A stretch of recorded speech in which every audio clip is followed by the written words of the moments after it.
Halo, perkenalkan nama saya Ruben Malau dengan NPM B1A023205.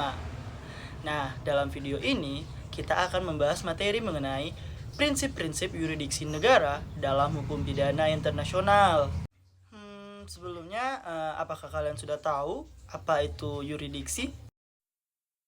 Huh? Huh?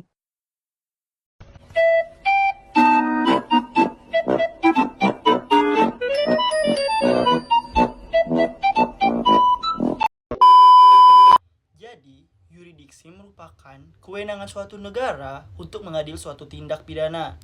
Nah, dalam hukum pidana internasional ini terdapat beberapa prinsip utama yang menjadi dasar atas kewenangan tersebut. Maka daripada itu, di video ini kita akan membahasnya.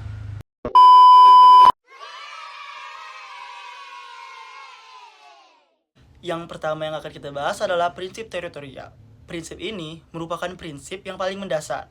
Artinya, setiap negara berwenang mengadili untuk tindak pidana yang terjadi di wilayah negaranya sendiri.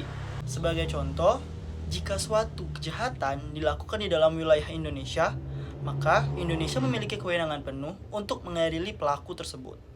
Yang kedua, ada prinsip nasional aktif.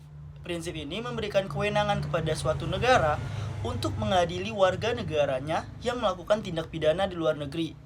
Yang artinya, meskipun kejahatan itu terjadi di luar wilayah negaranya, selama pelakunya adalah warga negaranya tersebut, maka negara itu tetap berhak mengadili si pelaku yang merupakan warga negaranya. Tetapi, kembali lagi ke kesepakatan antara kedua belah pihak dari negara tersebut ya. Prinsip yang ketiga ada prinsip nasional pasif. Jadi, berbeda dengan prinsip sebelumnya, prinsip ini berfokus kepada korban.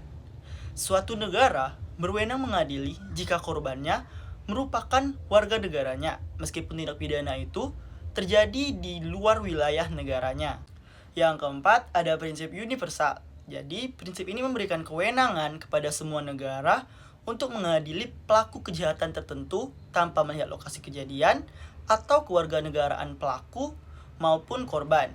Biasanya, dalam prinsip ini berlaku untuk kejahatan-kejahatan yang berat, yang dianggap sebagai kejahatan terhadap umat manusia, seperti genosida ataupun kejahatan perang.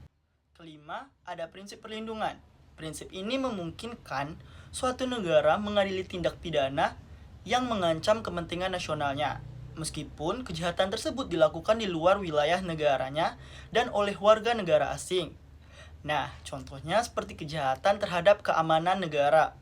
Seperti ada seorang pelaku yang ingin meretas keamanan suatu negara, maka negara yang ingin diretas tersebut berhak memidana atau mengadili pelaku tersebut. Nah, dari kelima prinsip tersebut, dapat kita pahami bahwa hukum pidana internasional ini memberikan fleksibilitas bagi negara dalam menegakkan hukum di negaranya, tidak hanya terbatas pada wilayahnya saja. Maka, dengan adanya prinsip-prinsip ini, diharapkan kejahatan lintas negara dapat ditangani secara lebih efektif lagi. Sekian dari saya, terima kasih, saya undur diri, bye-bye.